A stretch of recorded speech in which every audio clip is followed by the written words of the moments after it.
Okay. All right, fantastic. All right, welcome to our NHC Education and Outreach Subcommittee meeting. And this meeting is being held pursuant to and in compliance with the ordinance number 21A1, an ordinance to ensure the continuity of government during the COVID-19 disaster. Members of the subcommittee who are electronically present at this meeting are Emily Lupke, Emma Andrews, Bruce Gatlin Austin, Michael Rodenmeyer, and Christine Putnam. Let's see. The opportunities for the public to access and participate in the electronic meeting are posted on the Albemarle County website, on the Albemarle County calendar. Participation will include the opportunity to comment on those matters for which comments from the public will be received. All right.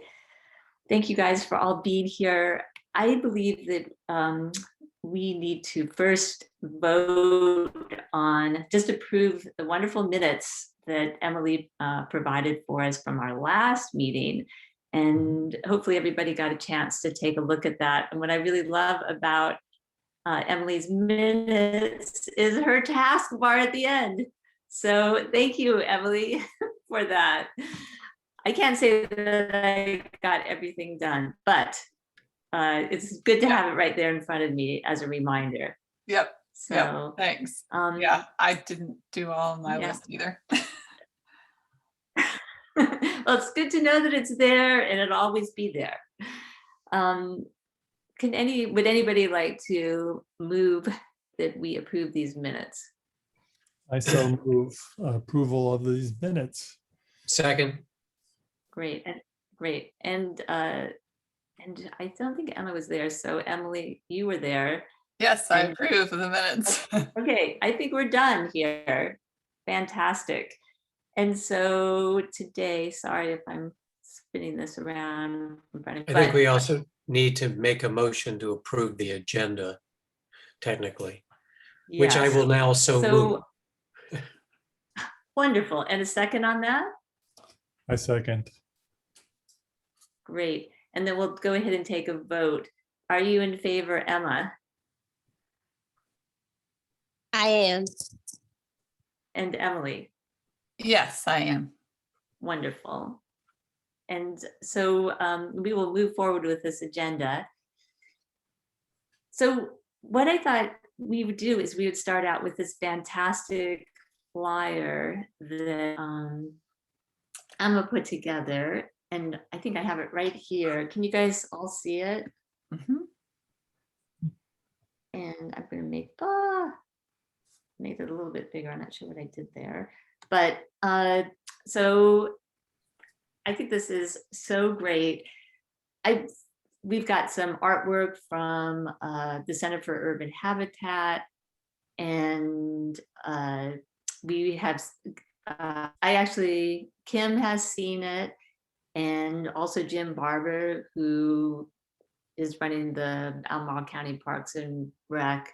He's our contact person there. Kim did just send me an email suggesting that perhaps that we do the Natural Heritage Committee in cooperation with the Albemarle County Parks and Rec. What do you think, Emma? Would that be? Yeah. Would that be not? You mean up at the top, or I can put it anywhere? I could put that at the bottom too, or maybe probably we'll put at it the on top. with Okay. Natural Heritage Committee in cooperation with. Cool. Album. You know what I okay. could do? We could actually run it by Jim Barber and just see what he thinks. Yeah, Well, I think that makes sense because Or they're the ones who should get credit for doing nothing, not us. right. Strictly speaking, right. Yeah, no, I agree. I think that's a good idea. So there are two aspects of Albemarle County government: the Natural Heritage Committee and the Parks and Rec Department. that are all working in cooperation together. Yeah. So it is a great model. I do want to just, do you guys have any thoughts on this? I love the motto at the end where doing nothing is when doing nothing is doing something. That's really catchy. I'm glad you like that because I know we were wanting to ask everyone's opinions on that. I'm It's like, well, going to, why are they doing this? Why are they doing nothing? so any other thoughts? I think it's really terrific and clearly a large step beyond the current sign that they've got up, at least at Darden Tow, which at least I'm glad to see there was a sign. But this, it really provides a lot more information. It's very attractive. I think it's great. So thanks, Emma, for that. Yeah, looks good. Ditto. Oh, great. I just want to, I think it's great too. And I just want to say and bring up that when I asked Devin for the illustrations, I also sent him a copy, of the sign and what we were doing. And I also sent him a picture of the yard signs that the county have put up where they're saying, what is it? They're saying they're doing it to benefit wildlife, right? And so, but Devin, he had some concerns about it, especially this idea of improved wildlife habitat, because right now there really are no natives growing on that little patch. And it's mostly, the invasive fescue.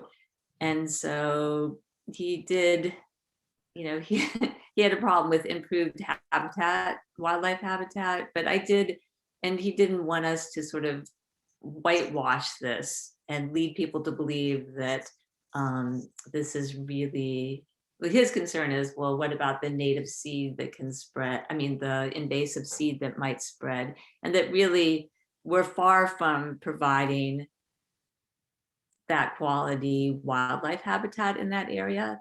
So I think that it's a good reminder to us that the work isn't done and that we really need to continue to push for down the road.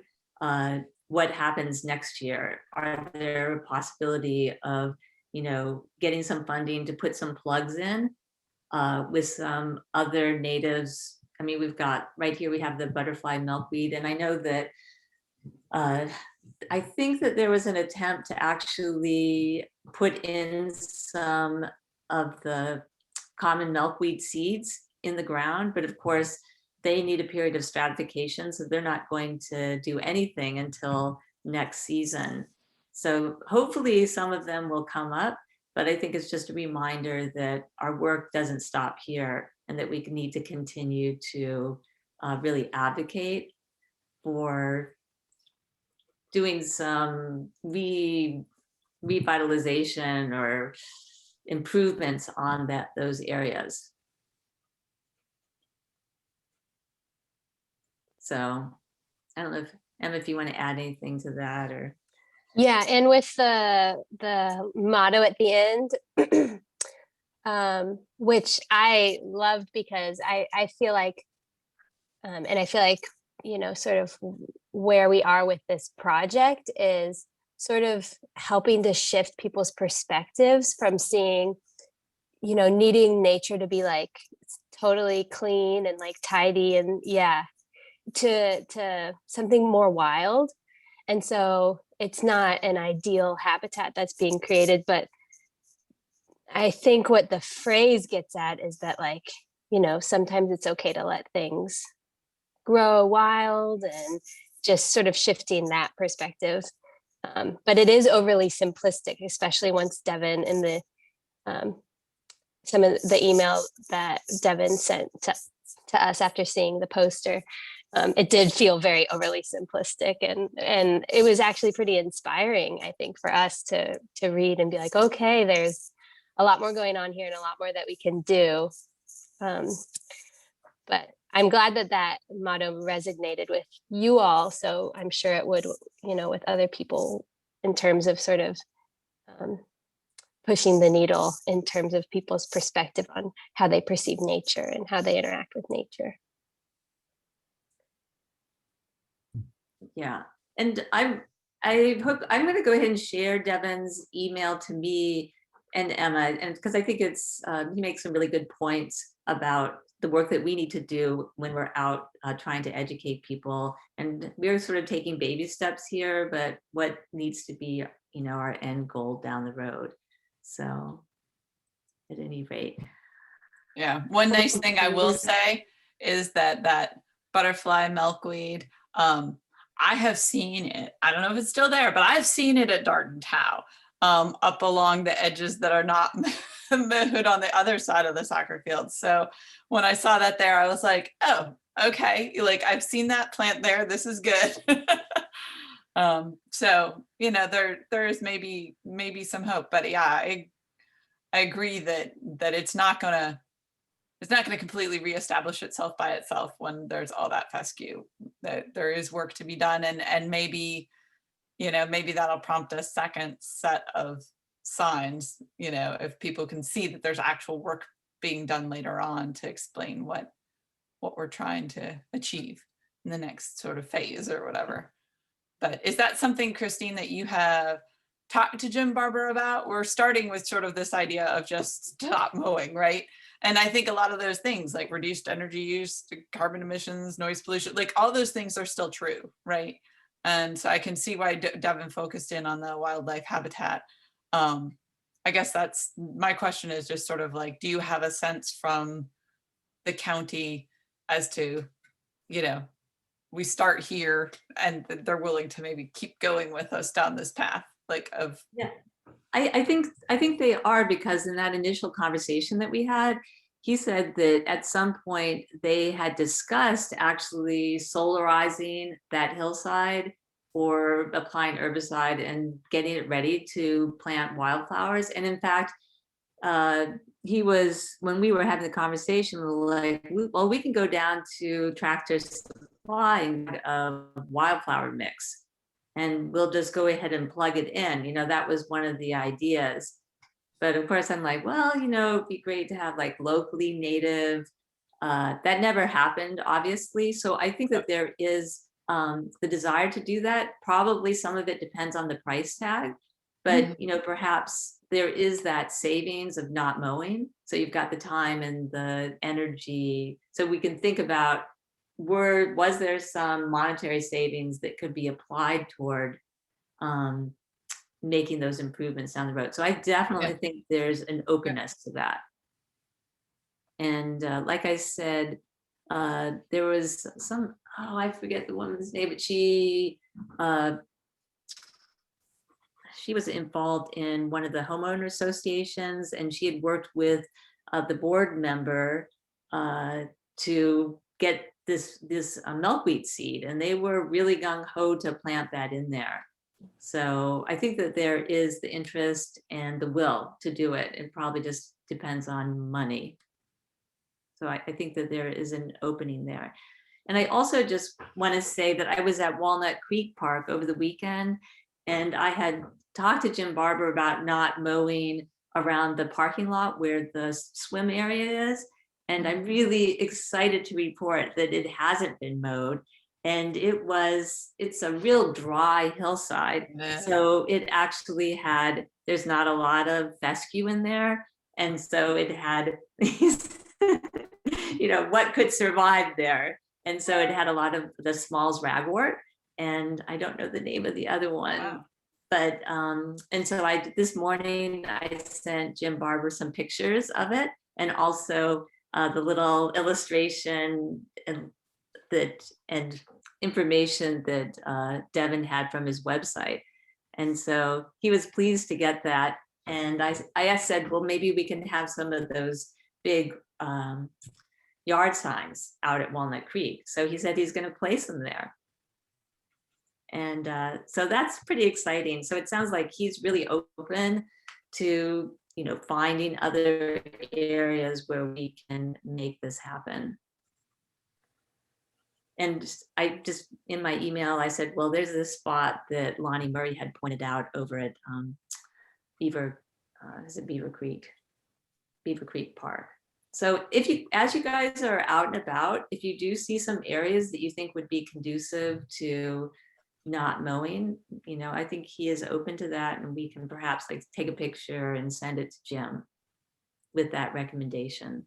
And I think also he's excited to get the flyers as well, so that we can get them posted in the kiosks. And the other thing that sort of along these lines, before we move on to the other topic, is I can go back here. Let me see how I don't even know how I did this. How do I get out of my full screen?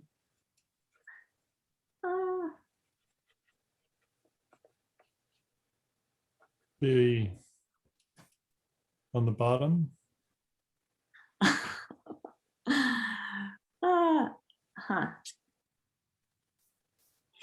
This is definitely user error, user problems. You can go up to the top right. It says view, at least on mine. Yeah. I think you can exit this full screen with that. I think I'll just share my screen again and see. Okay, can you see the agendas? Yes. Okay, fantastic. I figured that. So on June 5th,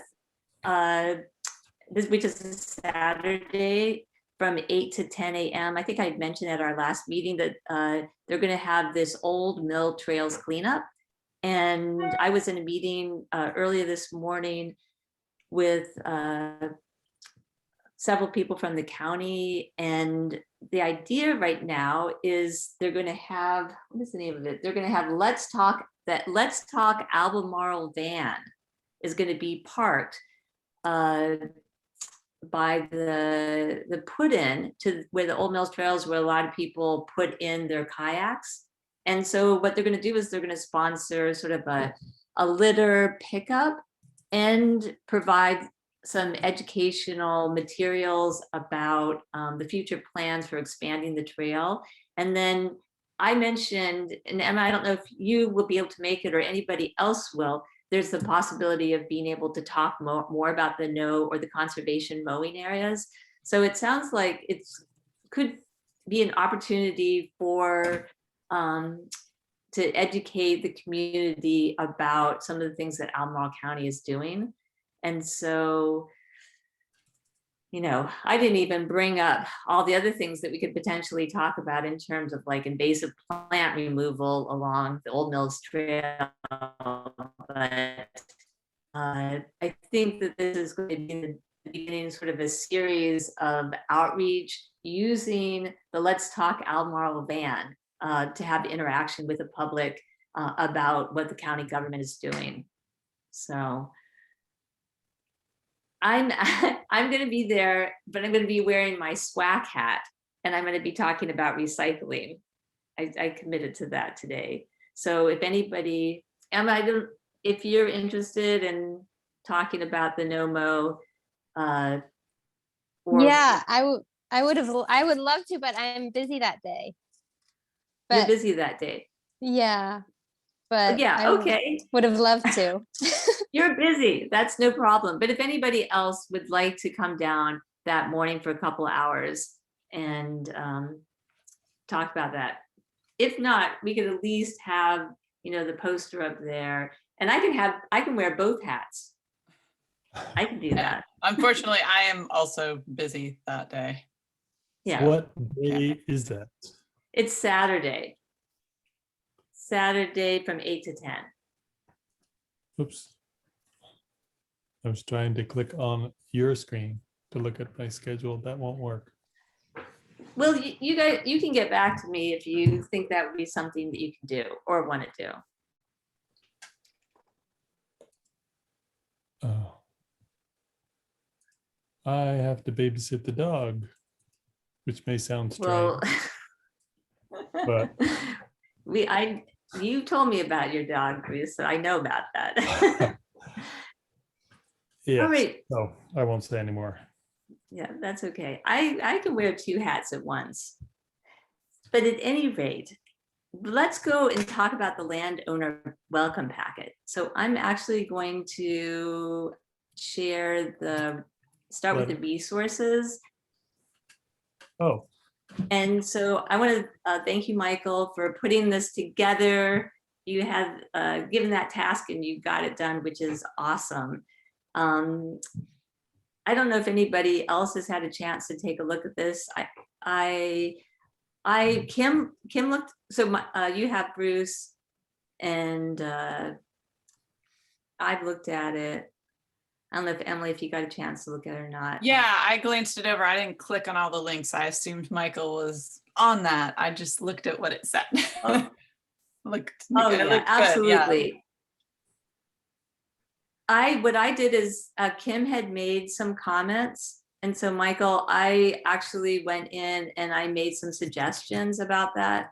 So she had suggested with the cost share program that Albemarle County, Yeah. Charlottesville City, they have a specific programs for that. So I went ahead and I made that a clickable link in green, and that takes you to the Thomas Jefferson Planning District website, where it gives information specifically about those programs.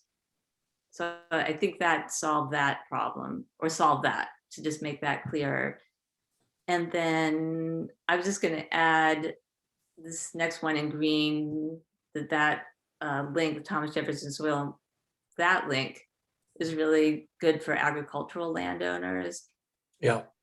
And then if we keep on going down, Kim's recommendation was, rather than list all the county programs, that they're already underneath this landowner opportunity website that's with the county. And so if it's okay with you, what we can do is we can just go ahead and I can remove those programs and just have land conservation programs, which will take you to the county website. I think that makes a lot of sense. Yeah. Is that okay? Yeah. And I think that's it. I think that addresses, because Kim's last comment was about the conservation easements, and the link that you put in here actually does have, if you go down the second page, it has what is a conservation easement, and it provides that explanation. So I think that those changes will all satisfy the concerns that Kim had. So if you guys are okay with that,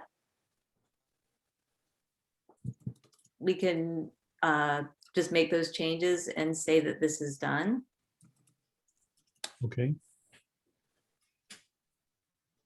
Does that sound good to everybody? Yes. Yeah, and then what I'll do next is I will ask him to go ahead and put it up and to trade out this one for the other one. Okay, fantastic. Oh, it's getting darker in this room. Getting darker. You're getting outside. darker anyway. You're And I'm getting disappearing darker. for us. I'm getting darker and darker. See if I can get closer to the window.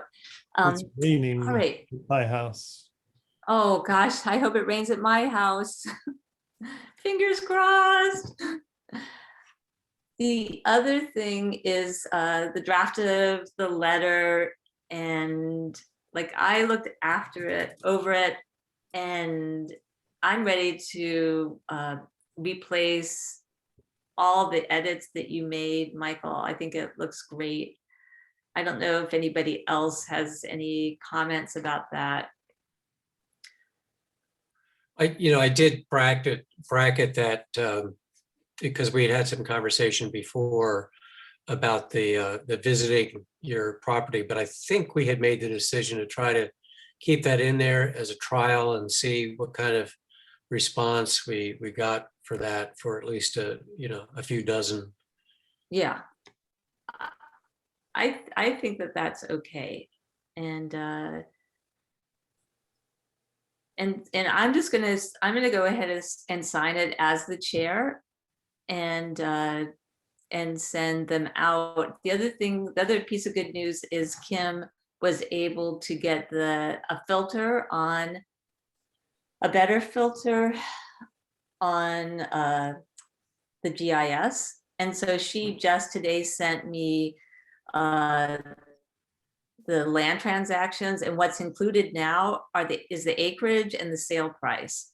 And so I was just looking at, so she's got, now we have like the 8, and she put it in chronological order. So it's much easier now to go through it and to just focus in on some of the larger acreage sites, because, it's astounding to me. There's a lot of land transfers, but they're all, quarter of an acre. And so really it makes more sense to shoot for these larger parcels. And then also what's interesting is a lot of the land transfers for the larger parcels, of course, there's the price on it is zero. So it's simply a move into either an LLC or a trust or something like that. So what I was thinking is that I would start with the most recent land transactions and really go with the first 25 parcels that are, let's say, in the 20 acre plus range, and go with that. How does that sound? And Good place just to start. I'm sorry. Good place to start. Yeah, and just get those letters in the mail. And I may alter for the first set, not actually, and not actually put anything in them. I do have some of these that I'm still working on trying to find the right contact person to get permission to reprint. But I think I just really love this because it covers all the bases in terms of tips of what people can do, from invasive plants to natives, et cetera, et cetera. And that's going to be sort of my to-do thing in the next couple of weeks, is to get the first 25 letters in the mail. But going through this process, to me, kind of brings me back to, maybe it really is important to reach out to the owners of the important sites. And I talked to Bruce, and I just ran into each other a couple weekends ago, last weekend or the weekend before last, and we were having a conversation about doing that. What do you guys think? To contact the owners of those the 64 different properties. Some of those are public properties, like Ragged Mountain, for example. I'm not clear how to even contact them. Do we have information? So I was looking through the list. So what it would be, make sense of that big list. yeah. So it would be going through, I think, using the Natural Heritage Viewer, and it connects to the GIS. And also we have Emily, I'm correct on this, aren't we? We have the link we have a spreadsheet with the important sites with the landowner contact information, I'm pretty sure. Or at least we have the GIS.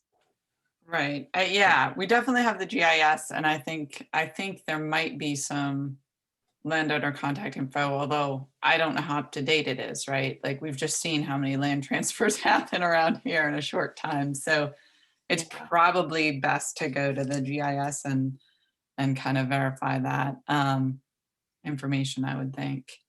Yeah.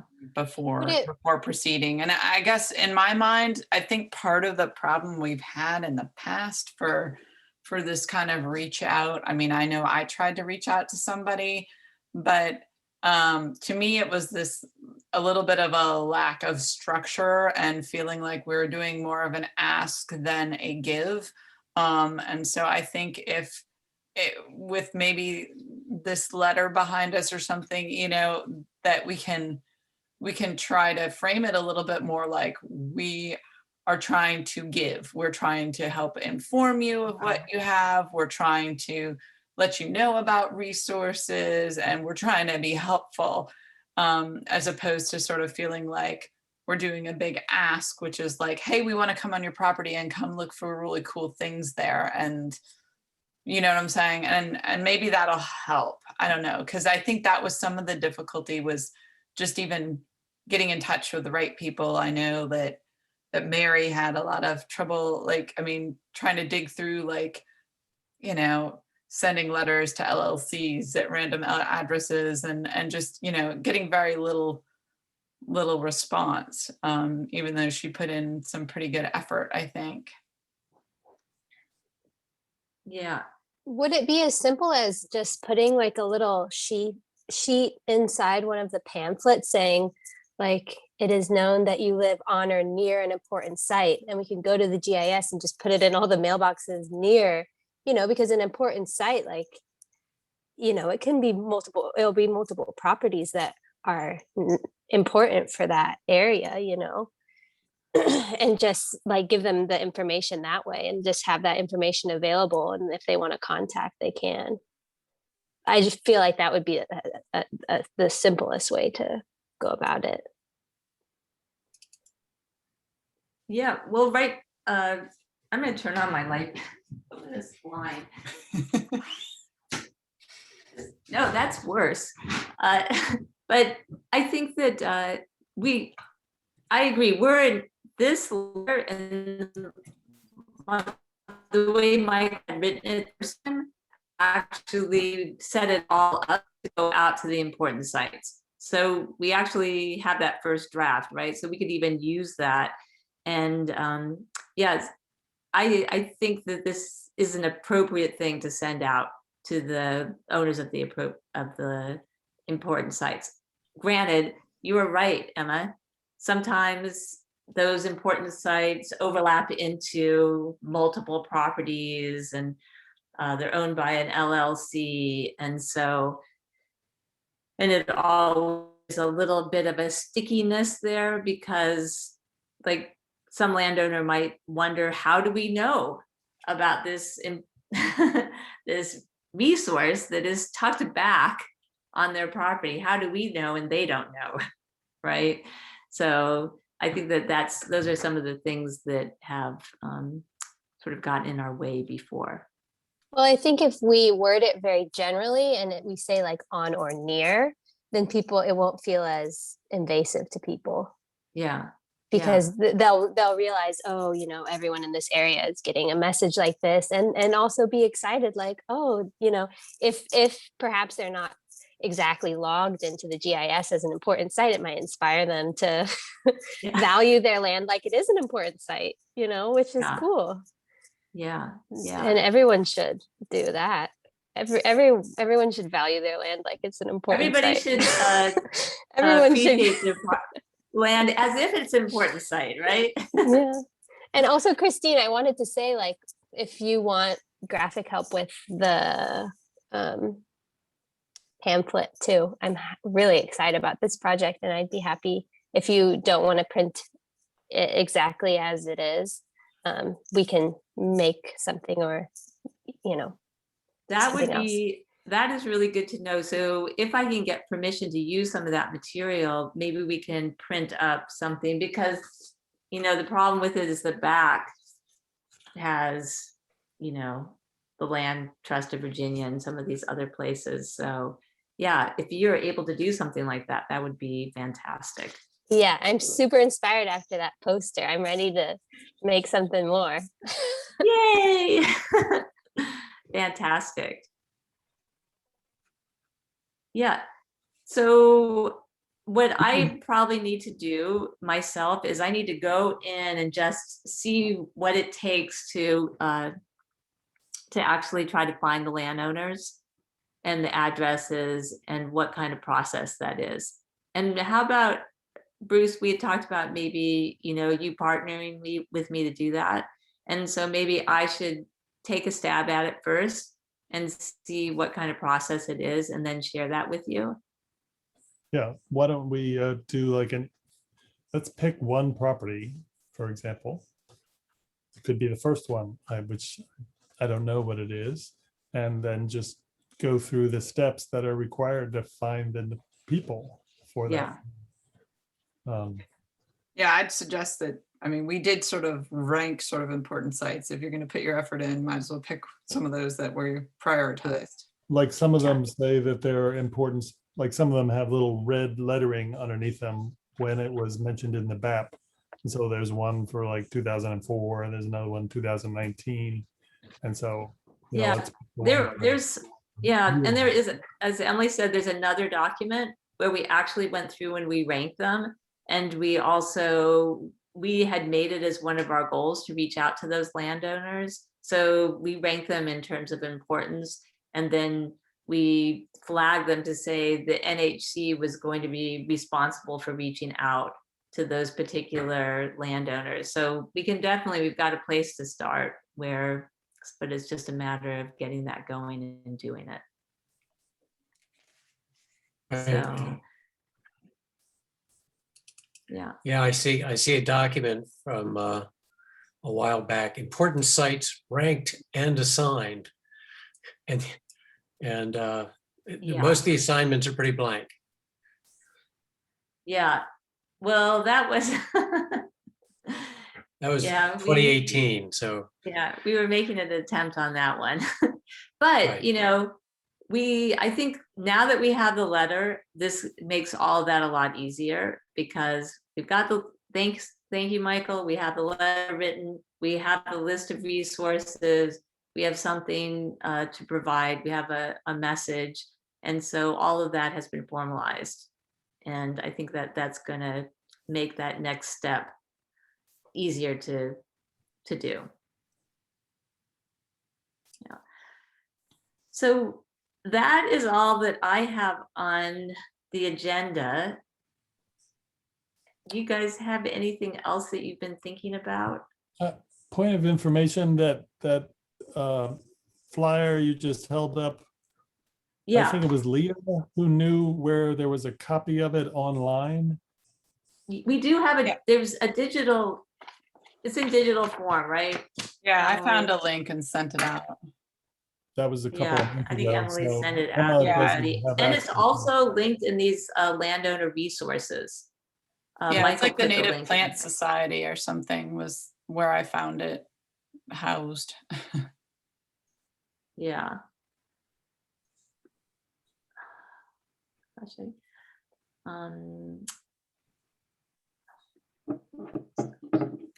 yeah. Yeah, it's under landowner. Yep, exactly.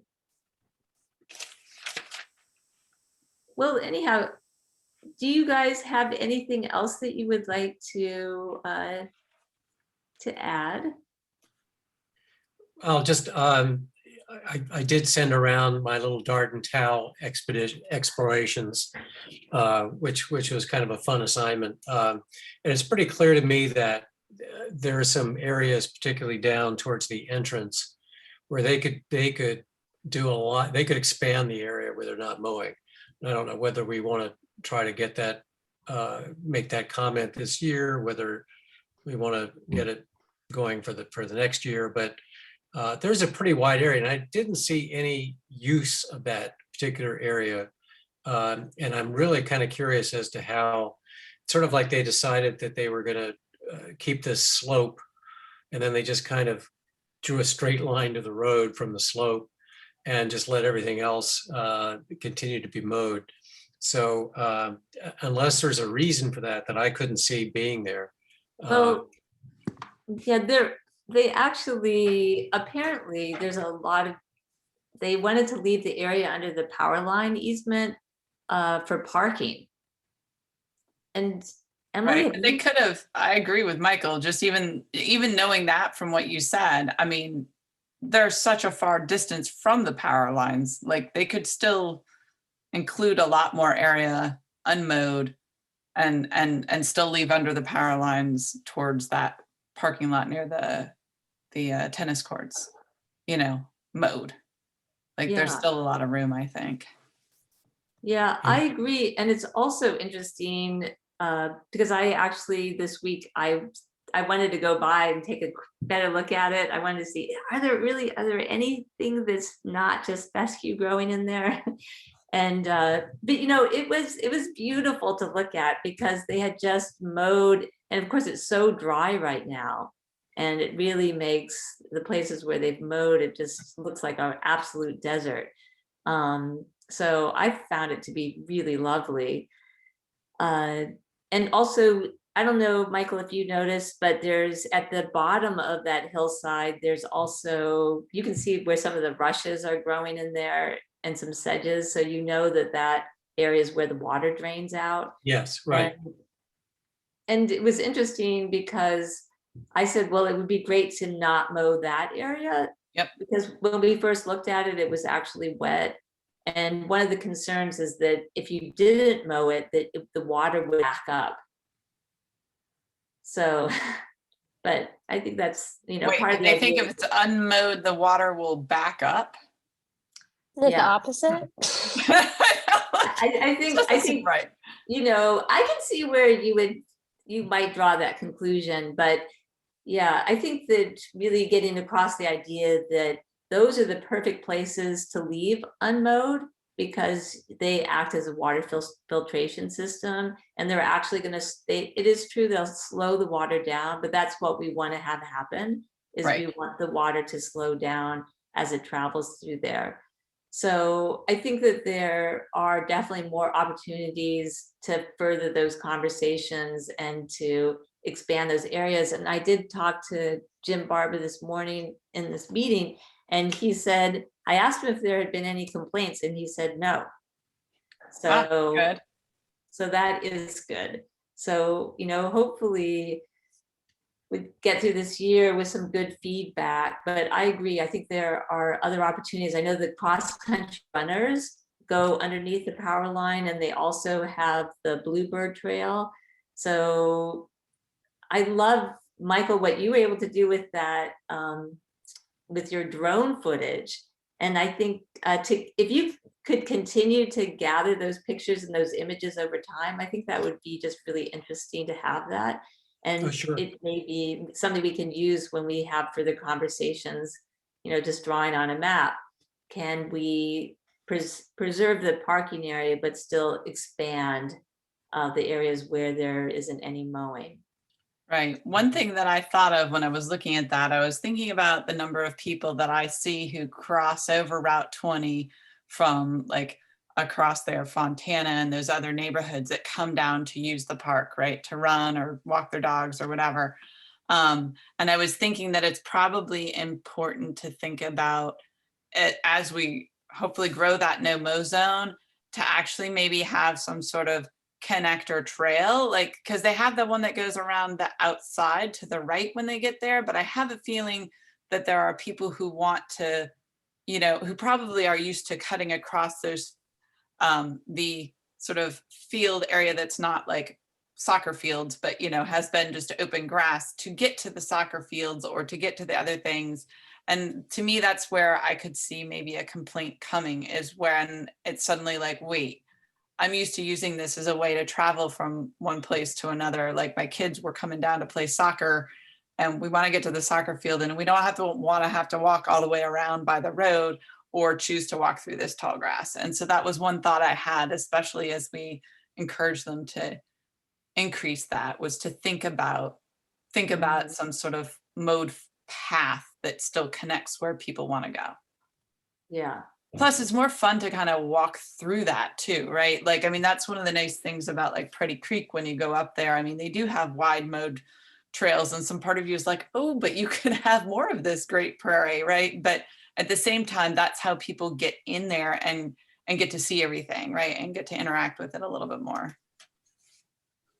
Yeah. Yeah, that's a very good point, because that I see people coming down from the developments on the other side of Fontana all the time.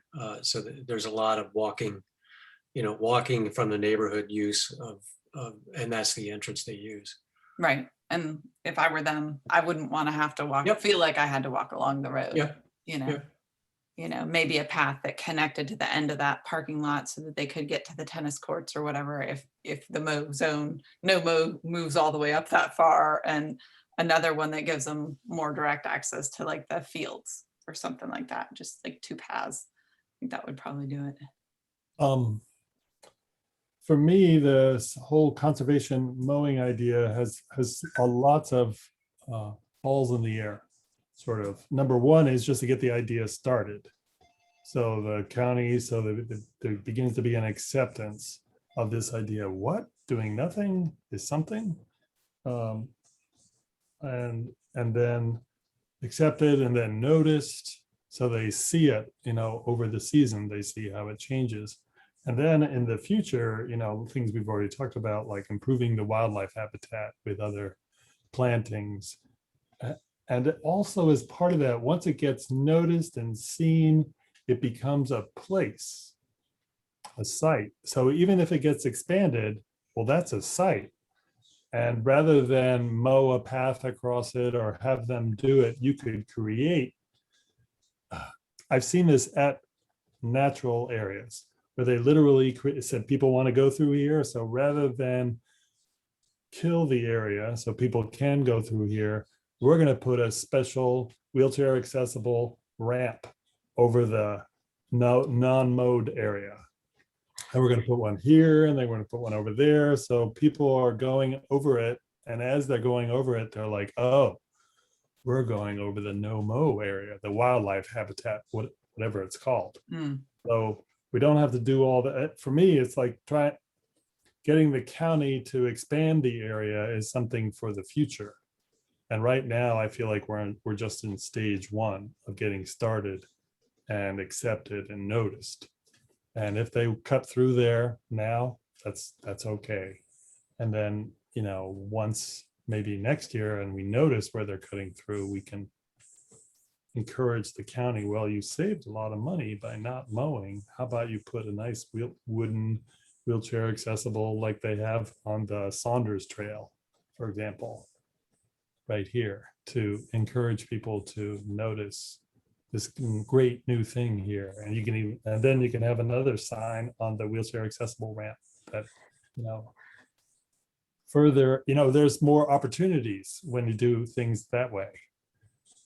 Yeah. So those are just some of my ideas that have been popping in my head. Well, you're right. If you do have some quality habitat, which you hope that maybe you would have, then there's more opportunities for education and signage or whatever it is. Absolutely. And even just walking through like 4-foot tall grasses is such an experience, and if you just had a couple trails that are, they can be like 8-10 foot wide, but through in the areas that people travel most, that would be a really cool experience. And people would miss it when, if it got mowed again, they'd be like, oh, and it just takes that one moment of, seeing a butterfly, flying through the meadow, or, seeing a cool flower, and then you miss it when it's not there. And then I love what you said, Bruce, that, there's so many opportunities for the future and for creating, putting native plants in and things. But it just takes that one moment. And just imagine being a kid, and walking through that tall grass, going to play soccer. It's a really cool experience and brings you really close to nature. Yeah, we think about walking through forests, but we don't as much think about walking through fields of tall grass and the beauty of those places. Yeah, Because I was out in our fields. We just, since we've been there, we stopped mowing out of laziness. Well, not laziness, but just because it didn't make sense. Sometimes doing nothing is doing more. Because doing nothing is doing more. That's kind of my motto for life. But I was laying down there, and I realized my goats couldn't see over the grass, and my dog couldn't see over the grass, walking through these paths. And how cool is that this whole world is created when the grass grows up. Yeah, it really is magical. So Emily, is that you can find those places at Pretty Creek right now?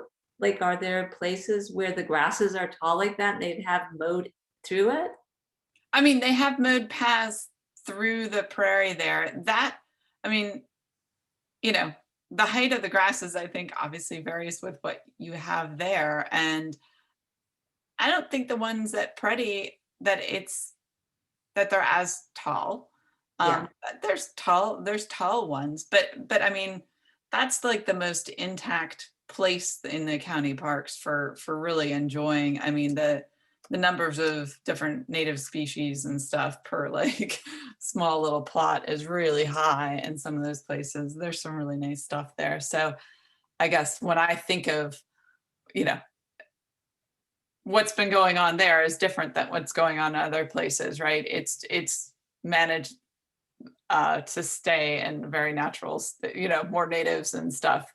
This would be a different story, right? This would be trying to restore something that has been, you know, mostly fescue, right? I mean, so it's sort of a different story. But yeah, Preddy Creek is a great place. I mean, it's not really huge, the place that you walk that's open grassland, right? Like it's not super big, but it's very nice. And CUH has a lot of data, been putting a lot of plots through there and collecting data on what's there and stuff. So Yeah, I also wonder, I'm just curious about sort of that succession that naturally takes place and about the blackberries coming in. And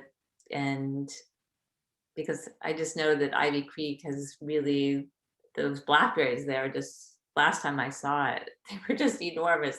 Looked like they were like 10 feet tall. yeah, I don't know what strategy they're using to, I mean, obviously we're saying, you know, sort of not mowing, but I mean, in reality, I think, you know, if you want it to remain open, you do have to, you know, you're going to have to mow sometimes, right? It's that sort of like mow once a year, maybe, to like, you know, at the right time of year. But yeah, I don't know. If you talk to Jim, I did have a question. I was over at Chris Green Lake. I didn't have a lot of time to look around, but I also looked on the Google Maps and kind of looked at the aerial view and stuff. And there's not a lot of mowed areas there. There's some on the left-hand side as you go in that go closer to the water and down to this peninsula. And I feel like those are heavily trafficked, meaning like people use those spaces, they go down to that peninsula and stuff. And so I think that those need to continue to be mowed probably, right? But on the right-hand side, as you go in, you know, there's a bit of grassy area that I'm like, well, a little bit of it's flat and there's like a bluebird box or something, but it doesn't seem like to me that would be necessary to mow. But so I would maybe recommend that sort of on the left-hand side where it's closer to the lake of the road, it seems like those areas, even around where there's that big dock and stuff, I've seen people out there with like picnic blankets under some of the trees and stuff. So on the left-hand side, I'd say no, but on the right-hand side, as you're going in, the grassy area. And then my question is the dam, right? Like you don't want trees to grow on a dam and stuff. And I don't know from their perspective, is it easier to, I don't even know. It seems so steep to me. Do they actually mow it or do they weed whack it? And is that the kind of thing where they could consider only doing that like once a year or something? Because there's really no reason, nobody's using that, right? They're keeping it short. And obviously, like I said, you don't want trees growing there. So you're going to have a mowing strategy, but that might be something to bring up with him as to like, okay, so, you know, this space is unused. Like that's different at Walnut Creek. They have like a trail that goes across the dam.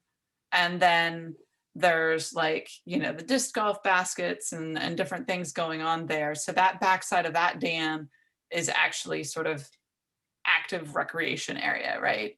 But this Chris Green one is not. Yeah, because I actually had the same thought because I was looking at the dam at Walnut Creek and what they had mowed the side. I realized the top, but they had actually mowed going into the water on the one side where they hadn't done that any other place. And so I was thinking to myself, I wonder why.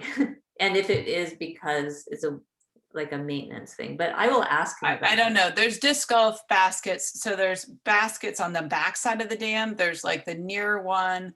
Well, I'm thinking about the one, the edge that goes into the water. Yeah, but there's also, there's a tee to take off and throw your Yeah. disc golf discs for the next one that's on, that sort of Yeah. uses some of that side. I don't think that's as necessary. I'll agree with you there. And if they didn't do it all the way to the water, it'd be nice. Like a Yeah.